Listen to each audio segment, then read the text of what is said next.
Welcome to another episode of Discussion with Nico Gersamia. Today our guest is Ms. Rasa Juknevičienė, a member of the European Parliament and former Defense Minister of Lithuania. Ms. Juknevičienė, thank you so much for being on the show today. It is a great pleasure to have you. Pleasure to be here. So let's begin with our first topic. So my country of Georgia has experienced a lot of crisis in near history. In recent years, there's been radical change in the political landscape. There's been the democratic backsliding and a rapid formation of autocracy. Yet there's a new allegation that Georgian Dream has used chemical weapons in shocking and unthinkable ways. And this is even unthinkable for Ivanishvili's regime because these chemical weapons have been banned. If the BBC's investigation is confirmed, what impact will this have on Ivanishvili's regime, and will he finally have to pay a price for what he has done? He already have to pay a price because he did what he did. I mean, he manipulated, he lied to his people, he rigged election, and his party did that, but he is behind. So it's a lot happened already, and people imprisoned, political leaders are imprisoned, people still are in the streets fighting for European future.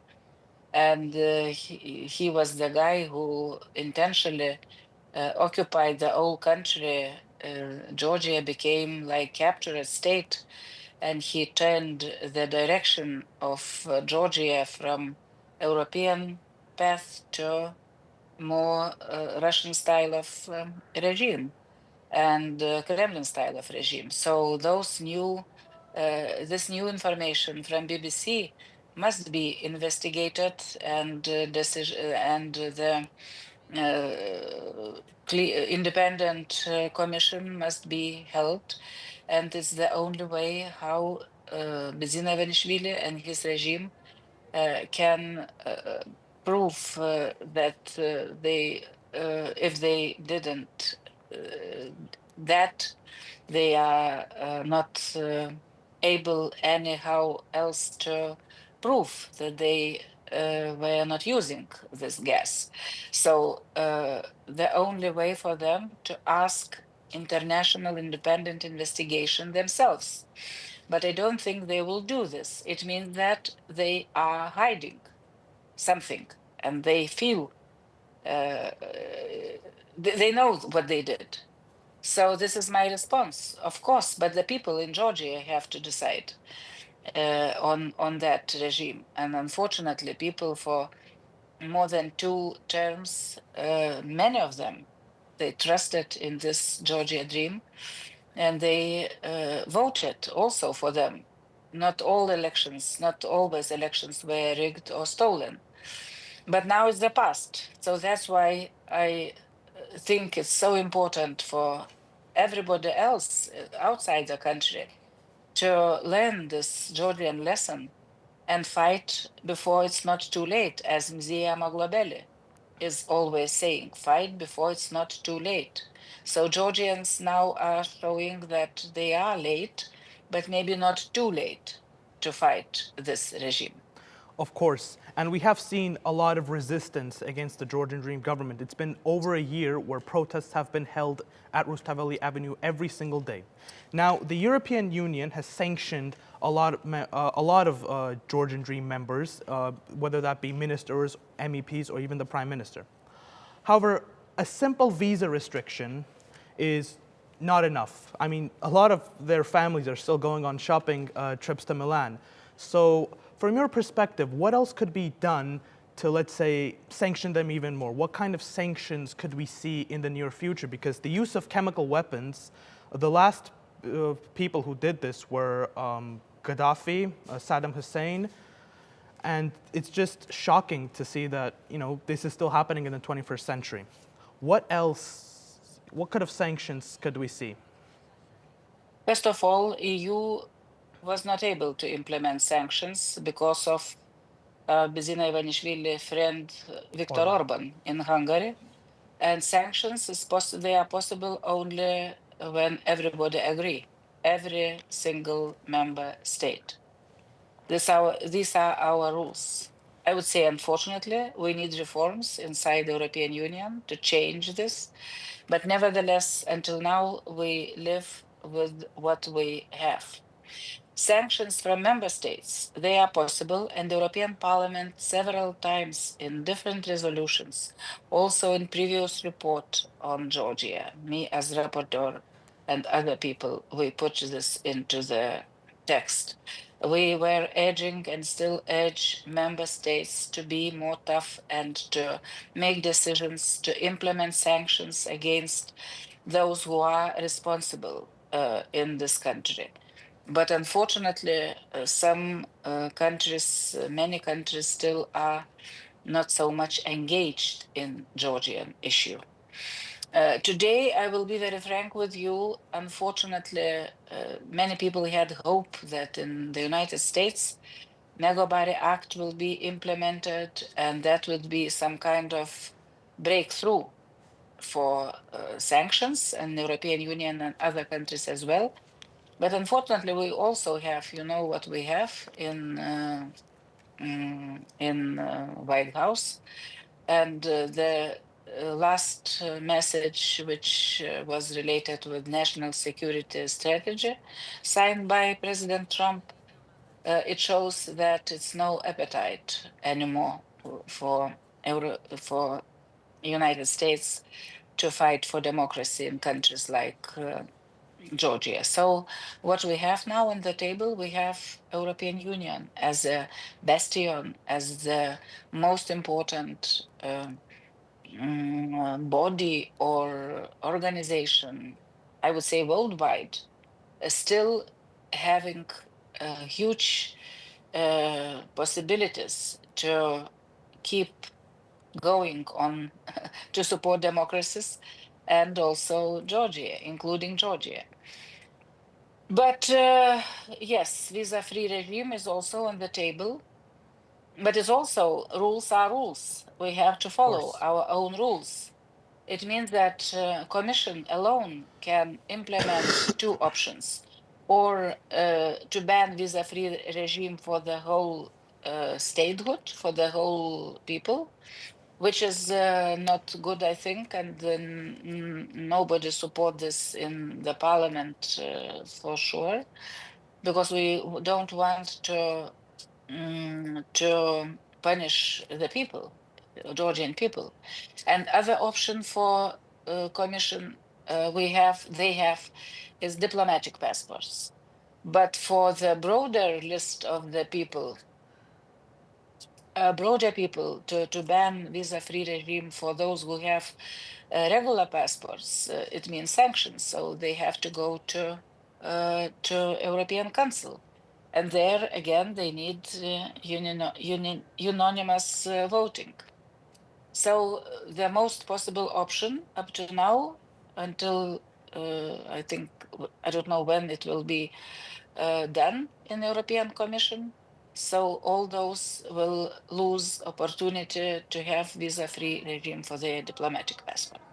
Absolutely. The European Union has to follow its own rules, and there are some issues with pro-Russian Viktor Orban. Now, you mentioned President Donald Trump and his policies, his foreign policy. We saw he is trying to end the war in Ukraine, and what we saw a few days ago was he proposed a peace plan without even consulting European partners.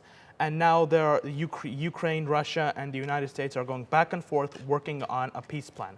However, Trump has said multiple times that he might, let's say, pull out of NATO. He has stated that he will no longer give aid to Ukraine, and he is, as we say it, an unpredictable president. Now, what can Europe offer today towards Ukraine if, let's say, Donald Trump decides to withdraw his support, if Ukraine doesn't sign an agreement that they consider unfair? What could happen? What kind of support could we see from European partners when America, let's say, backs down? First of all, we have to be very clear on terminology. I would not say it's peace plan. It's a deal. It's a deal, yes. It's a deal. A deal for what? Peace can be very different. Peace, peace because of surrender, and peace long-lasting and just peace. So this is the main difference. Everybody wants peace. Ukrainians more than others want peace.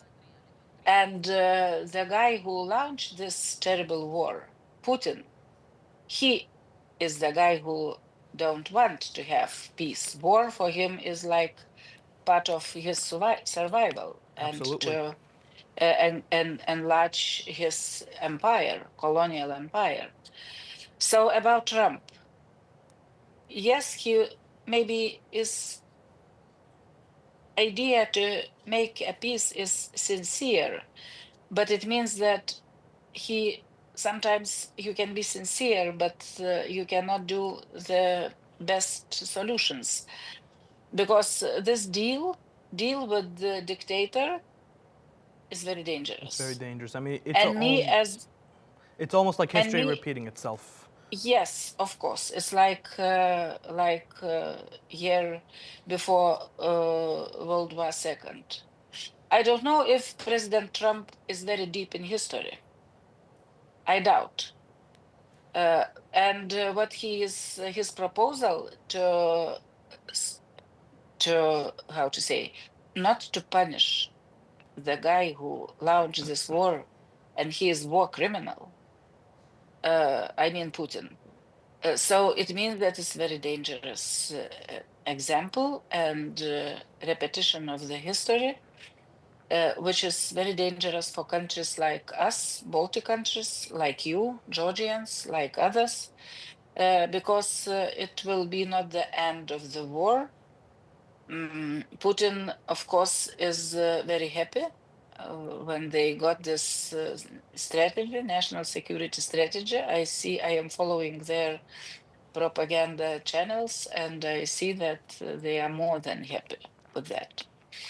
So this deal, not peace plan, is dangerous. I expected some weeks ago that maybe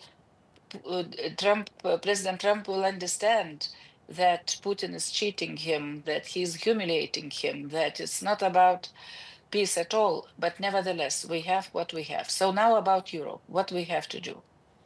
Of course, we feel, and everybody feels, that we are at crossroads, and it is one of the most challenging times since World War II for European Union. Because what we have in this national security strategy, it's a brutal attack again against the European Union.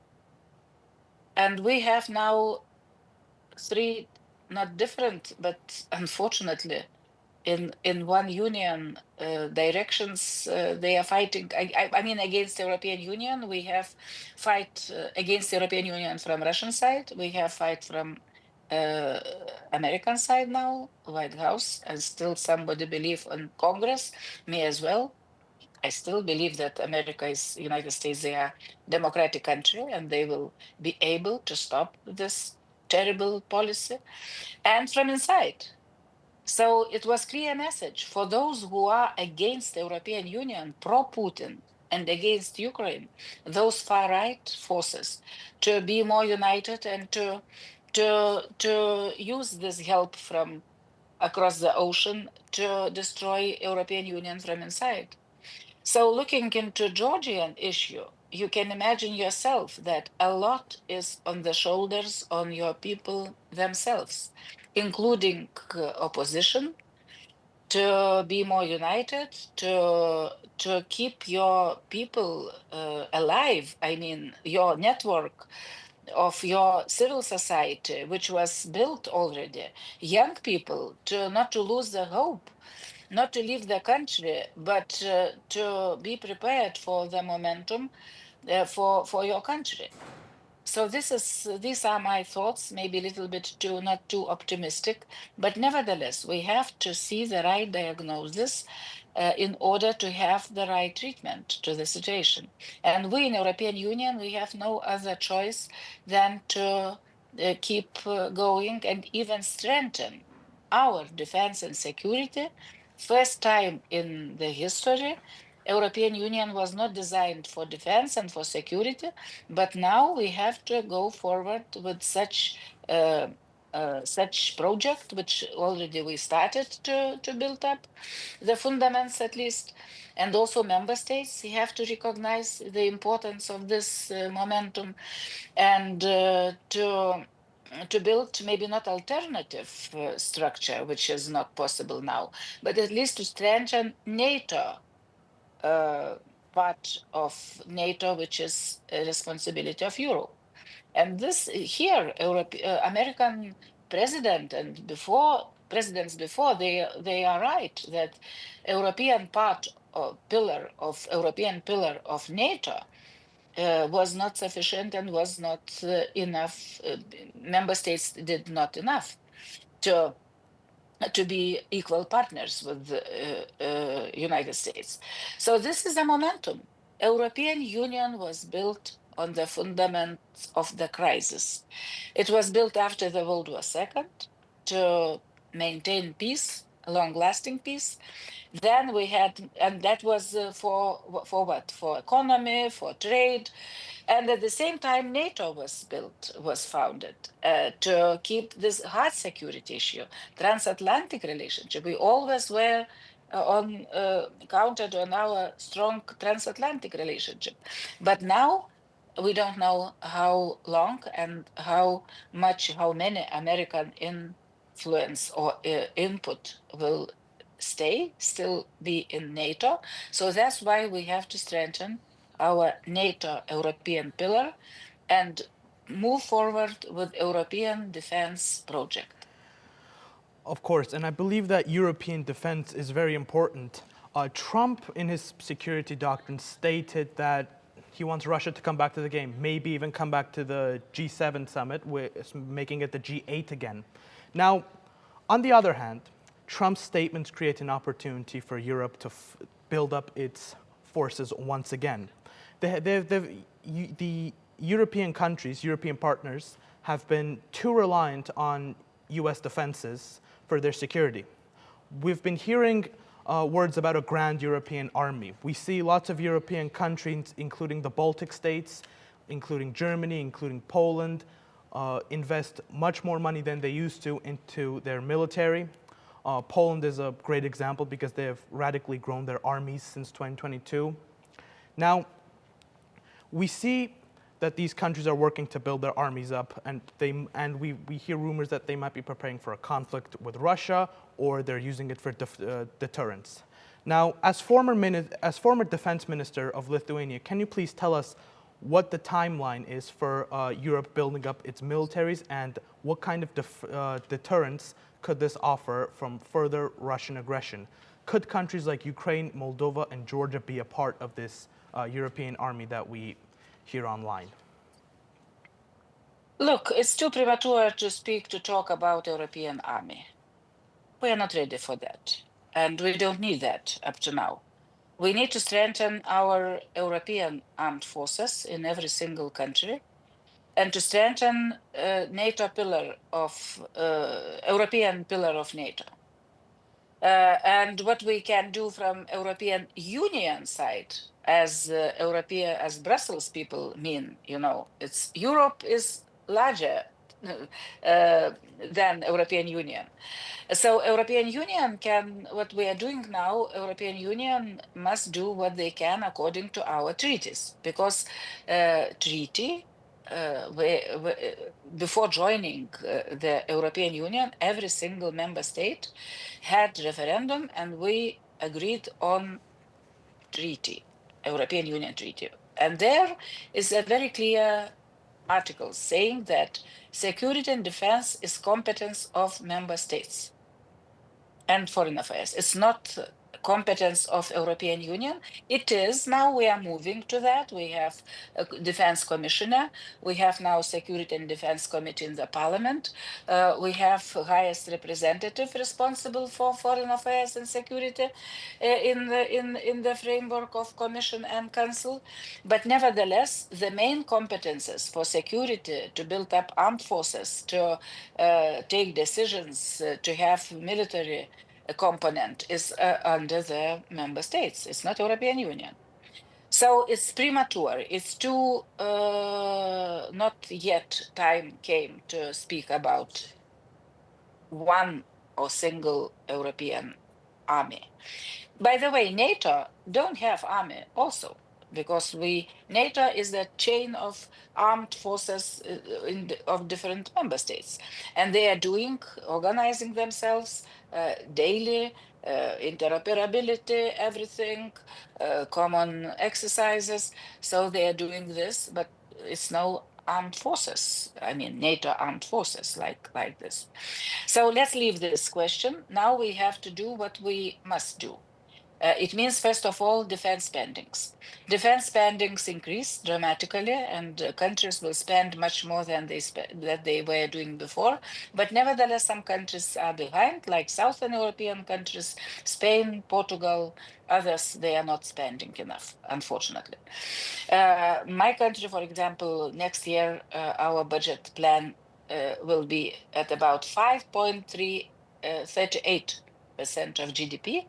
For defense, 5.38. So now back to European Union and European countries and possible defense union. So now what we are doing, trying to do to boost our defense capabilities with the defense industries. We have to boost to create maybe somewhere in some countries from zero, and to boost our defense industries, because we are too dependent on the third countries, about 70% dependence, and mainly on the United States. So we are doing this. We already adopted very important laws. Again, I will repeat, European Union is based on rule of law. So we can't do like Putin was doing one night, and those plants or factories started to work for military issues. I mean, military economy was built immediately, and they now this economy live only on military. We can't do this, so we are boosting. We are doing a lot. It's increasing. We have to produce more and more and more ammunition, everything on our own. Member states and the European Union. We are changing military mobility rules and investing in military mobility, which was forgotten more or less. We are trying, and now on member states. Member states are very important. They are, you look, Germany is one of the most important countries, and they are changing a lot. They are changing their narrative, their thinking, their ideology, which prevails for 50 more than years since after World War II, when they were more doing for pacifistic ideology, building this pacifistic environment and society, and now they have to change into military power in order to defend themselves and ourselves. So this is very difficult to move, but they are doing this, and Merz is very prominent and very important to have leader like Friedrich Merz now in Germany. But it's not enough. European Union members, we have to work with, and we are doing this with Great Britain. Great Britain is back on board because they are in favor, they are very important partners, of course, allies in NATO, and they have to be on board on defense when we speak about defense union. Then, of course, Norway, Canada, and most important, Ukraine. How we see the future of European defense and security, I don't see without Ukraine. Ukraine is not like country, they need us, but we in NATO and in European Union, we need desperately them, because now they are acting exactly as they already are members of our alliances, both because they are defending us. Of course. If Ukraine will lose, if Ukraine will be defeated, it means that we will have to to spend, I don't know, huge money, much more than we are spending now, and we are expecting to spend in nearest years. So this is really the most important challenge for us. And now what we are doing, we are trying to include Ukraine more and more, and it's always already included their experience, their armed forces, especially their military industries. Drones, for example, issue. They are number one in European continent with their know-how and their experiences and drones. We have to learn from them how to produce and how to detect, how to fight drones from outside, and so on and so on. So this example shows that we desperately need Ukraine. And now I will finish this part answering again about your question about armed forces. Yes, in the future, strategically, it's possible to have European armed forces, strong one, but I see this only with Ukraine inside. Ukraine now have number one. No one country have armed forces so prepared, so experienced, and so brave and so skillful on defense as Ukrainians have. Of course. I absolutely agree with you. Ukraine's victory is not only important for the rest of Europe, not only important for my country of Georgia, but the entire world, as the future of the entire geopolitical landscape relies on it. Now, you mentioned Frederick Merz, you mentioned leadership in Europe and how they're working towards, and I absolutely agree with the fact that Europe working on strengthening its defenses is very important. We saw the policy of Russian appeasement, especially from Angela Merkel, which resulted in a lot of problems in the European continent. Now, I want to talk about puppet governments. Now, Georgian Dream is a puppet government of Russia. There's no doubt about it. But what we see now is that Russia is trying to install far-right and extreme-right political parties in Europe. We see AfD in Germany. We see Reform UK in Britain. And what these parties, and the narrative these parties are building their campaigns on is illegal immigration. However, their goal is to simply stop funding for Ukraine, which they have stated multiple times. Reform UK's leader Nigel Farage even blamed Ukraine, the West, for starting the war in Ukraine. AfD is also has a similar narrative. And what I see personally is that the Russians know that they cannot defeat Europe militarily.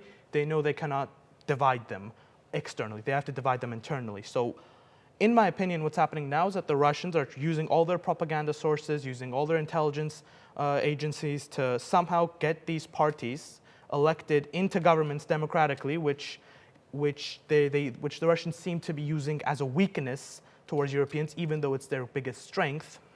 What do you think can be done? What can be done to prevent a Georgian Dream style government from coming into power in Germany or the United Kingdom? What do you think can be done to protect European countries from Russian puppet governments? A very important question. I think it is no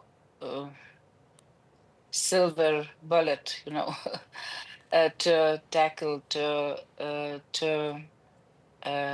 defeat them and to defend ourselves. But nevertheless, it's important to say and to know that very many politicians understand this finally. Maybe it was difficult for them to understand, to realize during Angela Merkel time. It was difficult time, of course, but nevertheless, very few understood that Russia was already then using this hybrid soft power, how to say, to influence those countries from inside. And it's, now we have only follow-up of the same game. But now many woke up and understand this. Last Strasbourg plenary, we had debate on Democracy Shield project, which was proposed by European Commission. We have their like evaluation of the situation and what we have to do. You mentioned some problems, but I think what we have today, social networks, social how to say, platforms, where we are attacked heavily by those accounts, artificial accounts, thousands of them. They are done artificially, and that is real problem before election, because we see the result in Romania when TikTok was able to boost one candidate who was not known at all very well, and that was the attacks against mindset of the people were attacked 2 weeks before the election, and that was enough to have this candidate number one.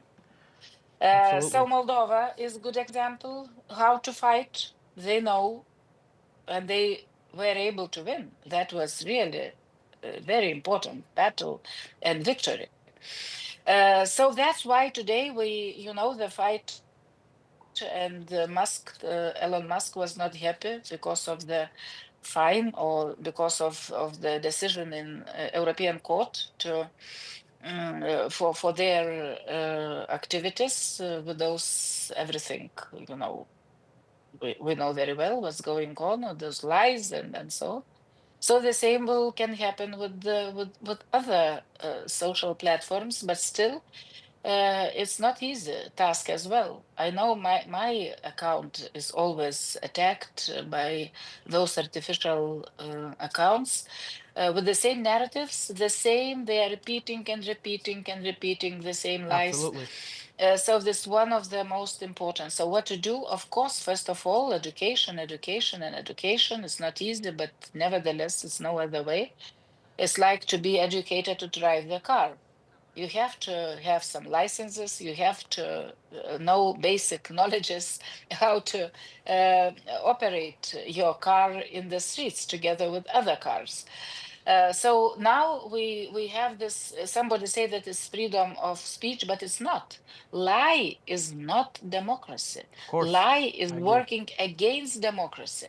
And when your brains are always, all the time, attacked by lies, disinformation, hatred, you can be affected, and that is very dangerous. It's becoming dangerous, because what Putin is trying to do, he is trying to attack societies, and they are not hiding Absolutely. this. A guy with the name Kosachev, very close to Kosachev.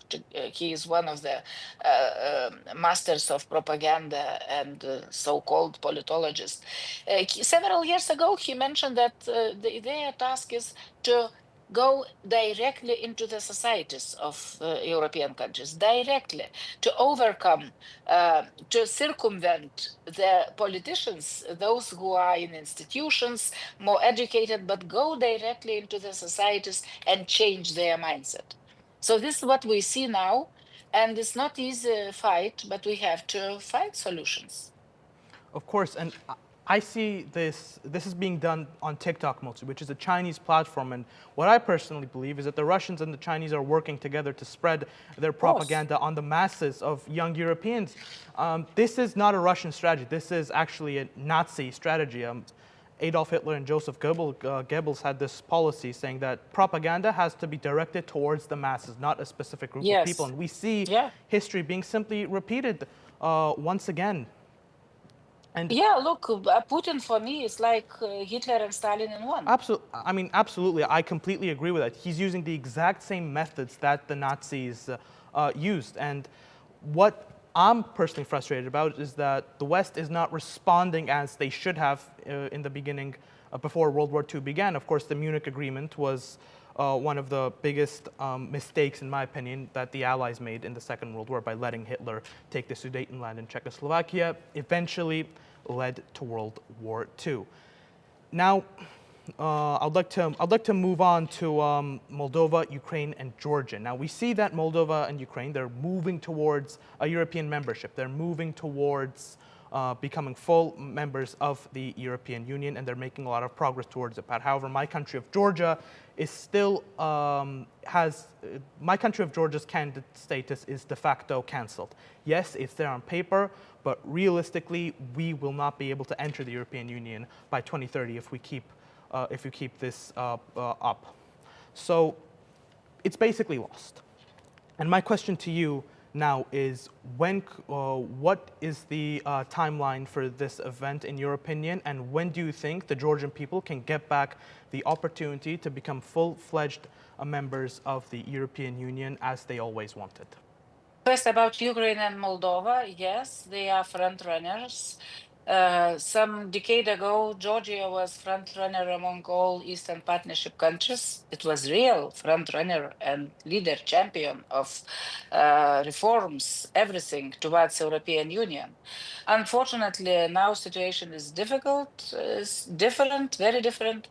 Yes, we are talking about 2030 as some kind of timeline to have Ukraine and Moldova on board. Very important election in Hungary next year. Maybe we will have better European Union, but who knows? New challenges are coming, elections are coming, but that is another issue. On Georgia,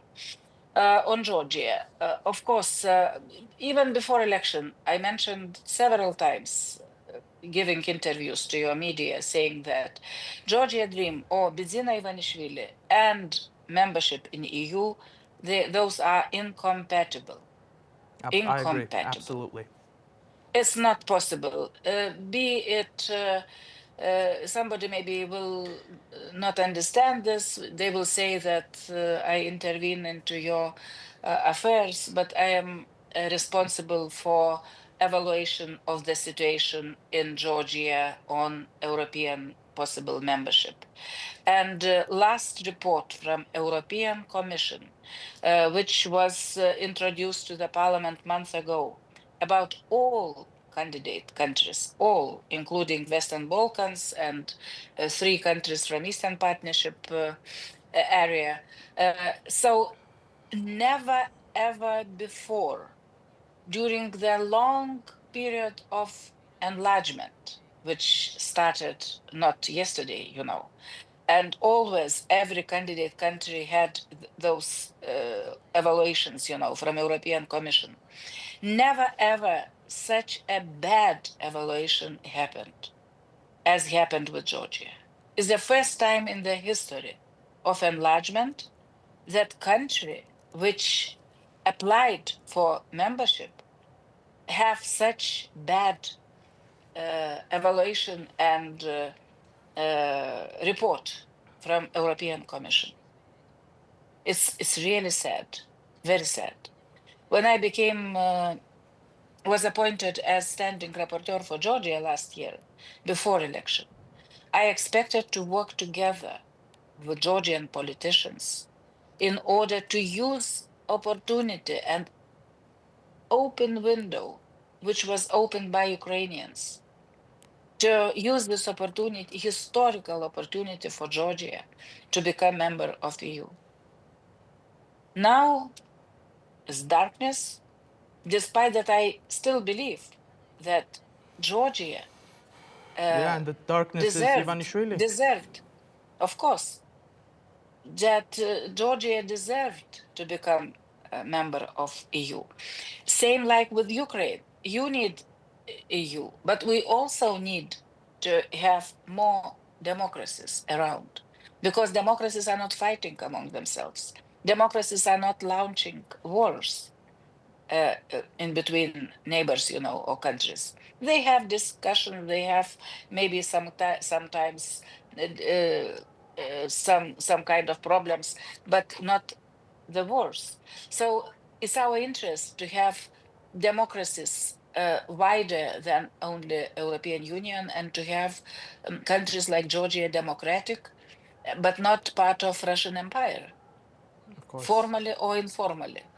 So this is why I still believe, and myself, I will do my best But of course, the main decision is up to Georgians themselves. Absolutely, and the Georgian people are still fighting against the regime.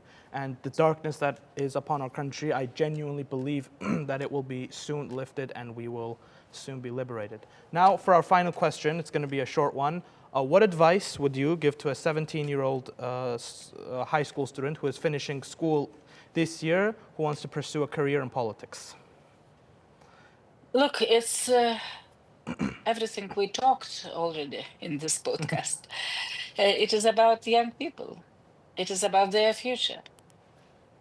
It's about to build your own country, your homeland, democratic and challenging and also open society for young people with democracy, with huge opportunities for them. So the only way I see is European Union and democratic European way of life. Otherwise, be it Chinese influence, be it Russian influence, you will live in dictatorship, and it's not, I think, the future many of your friends believe in. So, yes, you know, when I was young, and I was born in Soviet Union behind the Iron Curtain, and in 1985, 5 years were left before we became independent and later joined EU and NATO. Nobody, at least myself, I didn't believe that it's possible, even to think that in 5 years, I, as medical doctor then in small city, Pasvalys, next to Latvian border, I will vote for Lithuanian independence. And I will talk in front of you as member of European Parliament. So it means that if today we have this darkness, and sometimes we don't see any bright light at the end of the tunnel, but nevertheless, history never stops. And the Amaglobele message is very important. Fight before it's not too late. So unfortunately, no other way, just to fight. It's not for free. Democracy and nobody will come and bring you some different statehood. We did, Lithuanians ourselves. Ukrainians are fighting, losing their blood for that. Moldovans see they were able to find leadership like Maya Sandu and to change the direction of their country. And those are very inspiring examples. Even Armenia today is front runner in South Caucasus. Like capital, Yerevan became as like capital of freedom. Many ambassadors say so. So history never ends. And especially for people like you, like your friends, it's important to do everything we have to do now. Absolutely, and what the result of like what's happening in my country is the result of 13 years of Russian oligarchy. Rasa, I want to give you, I want to thank you not only for being on this podcast, but for your support for my country and young people my age in my country fighting for our future. It's been a very interesting episode, and thank you so much for being with us today. I have a quick small question. What's the photo behind you? Who is that? Yeah. What I wanted to say to you at the end is my hero is a young Lithuanian who fought in the forest, leader of our resistance when Soviets came back in 1944. They fought in the forest for 10 years. They lost the battle, but now they are heroes because they didn't lose the war for our independence. And now they are the best inspiration for young people, for many of us, that hope never, we can't lose the hope, despite that it was really, the story was very dark. It's Jonas Žemaitis, his nickname Vytautas.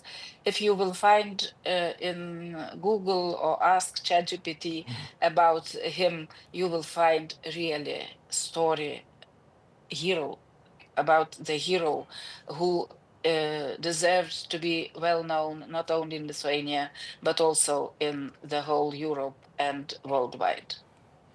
Thank you so much. Thank you so much for being on the podcast, and thank you for your support. Thank you. Thank you. Thank you everyone for watching today's episode. It has been my absolute pleasure. Please subscribe to our YouTube channel. It means a lot if you do so. Thank you.